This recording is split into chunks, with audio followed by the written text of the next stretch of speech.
Okay, so as a continuation from my last video, I shall explain what these do in the most detail I can. Okay, so digestion is what happens from the buccal cavity to the stomach, where the food is broken down into the smaller pieces and then eventually into the liquid called chyme, and then the uh, chyme will then get passed through into the small intestine, which then leads to absorption, and the the absorption will make sure that all of the nutrients are taken out and then can be transported across the body from the small intestine and then through the blood and such.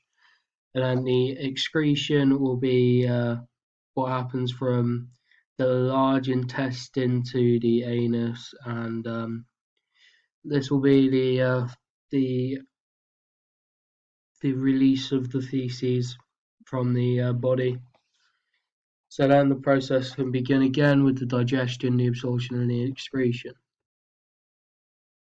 Okay, so now it's time for a game. So if I follow this link, there we go. Alright, so now I'm going to label all the parts of the digestive system. So, wish me luck.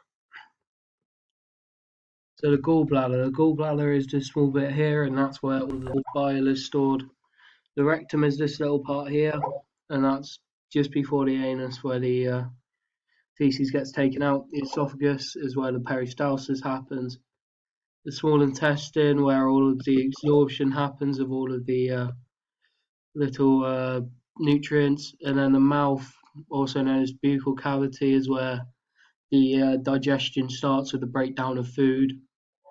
And the pancreas is this part here, and that's where the pancreatic fluid is stored and then eventually released from. The large intestine is where all of the indigestible fluid and the indigestible food goes through to then pass into the rectum and the anus. The anus is where it's passed from the rectum into the anus and then excreted from the body. The stomach is this part here. This is the mixing bowl, and this will help to digest the food by breaking it down into chyme. The duodenum is the bit that connects the stomach and the small intestine and the liver. This is where the mix of bile and enzymes will create the small intestine. This this will create the pancreatic fluid to form the to allow the chyme to be digested. Okay, so now we'll move on to the diet for a specific sports person. And as my sports person, I have decided to use the example of strongman competitor and long bar deadlift world record holder Eddie Hall. Now, he will eat more calories due to the fact that he has a large amount of high intensity training. So he's going to need more calories because he'll burn off more calories. So it becomes a continuous cycle of him taking on the amount of calories that he normally takes on and then burning them off in the workout session. And at the start of the day and stuff like that, he'll need carbs to go all the way through the day because this will give him a continuous source to provide energy, and he won't end up having to use fats and proteins to create energy because he needs proteins as much as he can to build the muscle, which is the whole point of him training, so he can become stronger and allow his muscles to get bigger and stronger so he can perform better in his sport. And he must take in a lot of protein, like I said, to rebuild a lot of the muscle that will be lost through high intensity training when it's broken down through the training. And then through this, he'll take on a lot of supplements to aid his growth and to provide energy. So when they say like I'm going to take some pre-workout and stuff, that is a supplement that will help them in the workout. It'll provide energy and such and such. And then they'll have protein bars and protein shakes, and this will help him to become a larger person, so he can lift more because his muscles will be stronger. Now, the nutrients, his diet will differ from a normal person because he will take in a lot more proteins than the average person. This means that his fat and carbohydrate intake will be lowered. However, most of his protein intake is through supplements and liquids, not through solid foods. So normally the the normal person will eat their protein, so they'll eat it through red meats and stuff.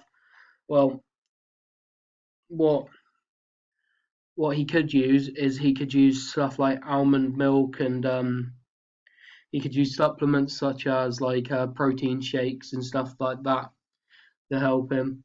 And then, in my opinion, he would have to take 30% of his diet would have to be protein. This is due to the large amount of muscle growth and repair that he needs. So he's going to need a lot more.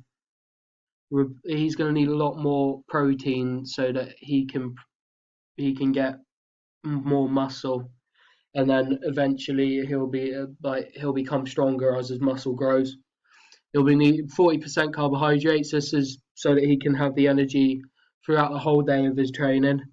30% fats. This is to maintain his body.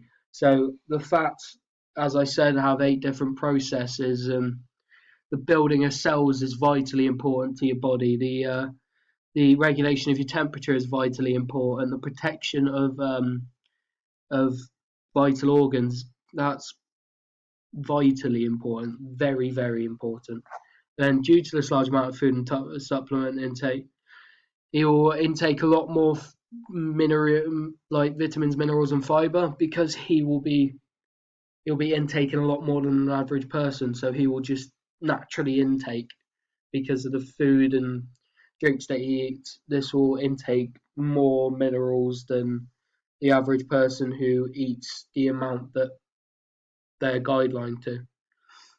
And to keep his body healthy and to keep the nutrients, I think that he will have to have 8 to 10 cups of water a day through various things. So this will mean like through his food, through his metabolism, through his through just drinking water, and drinks like green tea, because you use water in green tea. That'll add to the intake of water, but green tea helps boost your metabolism. Green tea helps boost your metabolism, so you get more fluid through there. The impact on him: this will allow him to maintain his body at a healthy state. This will also allow him to build a lot more muscle and continue to train through him intaking carbohydrates. He'll be able to have more energy to train longer than, say, if he dropped the carbohydrates to maybe 30%. He wouldn't be able to train that much, because he'd only have a limited supply of energy without having to dig into protein and fats. And this diet, like through minerals and fats and proteins, this allows him to maintain his body at a healthy state, because he will rebuild his muscle through proteins. He will protect his body and help rebuild lost like cells and stuff with fats. Vitamins, minerals, and fibers are vitally important for digestion and other bodily functions, such as like the regulation of water and the regulation of glucose. And water is one of the most important, because it helps your nutrients get anywhere, and without water you wouldn't have any nutrients reaching vital parts of the body. And that is the end of my slideshow. Thanks for watching, and I hope you enjoyed.